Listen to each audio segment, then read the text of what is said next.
का विभाजन हो चुका है।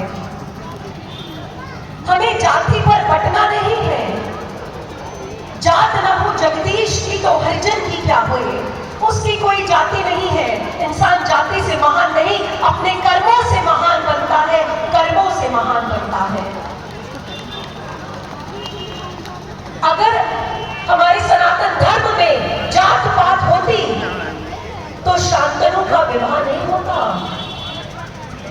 अगर हमारे समाज में सनातन धर्म में जात पात होती तो महर्षि अंगिरा से लेके महर्षि विश्वामित्र, महर्षि वशिष्ठ, महर्षि पुलत्स्य, महर्षि वेदव्यास ये नहीं होते। हमारे सनातन धर्म में छुआछूत और जात पात कभी भी नहीं था। और यही समय है समाज को समझने का कि हमें संगठित होना होगा, एक साथ हिंदू एकता का परिचय देना होगा, ताकि कोई भी विपदा आ जाए हम बटे नहीं। जानते हैं कैसे? आप सभी जहां पर बैठे हैं, जिस स्थान पर बैठे हैं, अपने दोनों हाथ खड़े कर लीजिए। अपने दोनों हाथ खड़े कर लीजिए और अपने साथ वाले का हाथ थाम लीजिए। मंच पर भी मेरा आग्रह है, जो लोग बैठे हैं हाथ थाम लीजिए।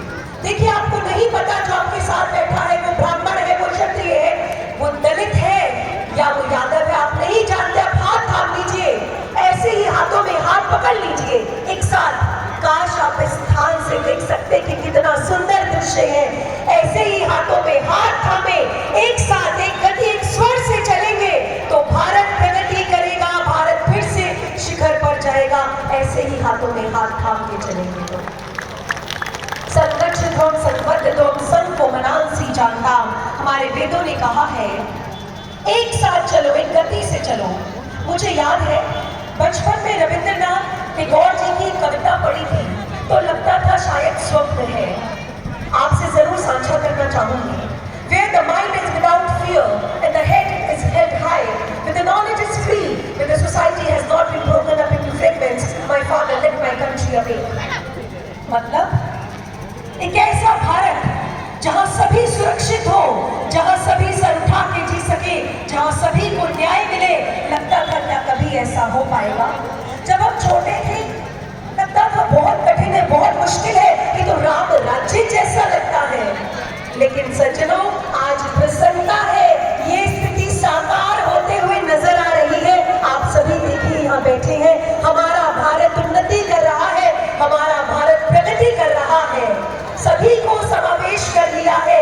समरस और सशक्त भारत की ओर हम सभी आगे बढ़ रहे हैं, ये बहुत बड़ी बात है। और रविंद्रनाथ ठाकुर जी की ये जो पंक्तियां हैं वो सत्य होती नजर आ रही है, बहुत बड़ी बात है। आज मेरी मातृशक्ति यहाँ पर उपस्थित है। मैं अपनी मातृशक्ति से, अपनी बहनों से, बेटियों से आह्वान करती हूँ कि आप लोग अपने देश के लिए आगे बढ़े। समय है संघर्षों का, समय है चुनौतियों का, आसान नहीं है। लेकिन अगर आप ठान लेंगी तो कुछ भी असंभव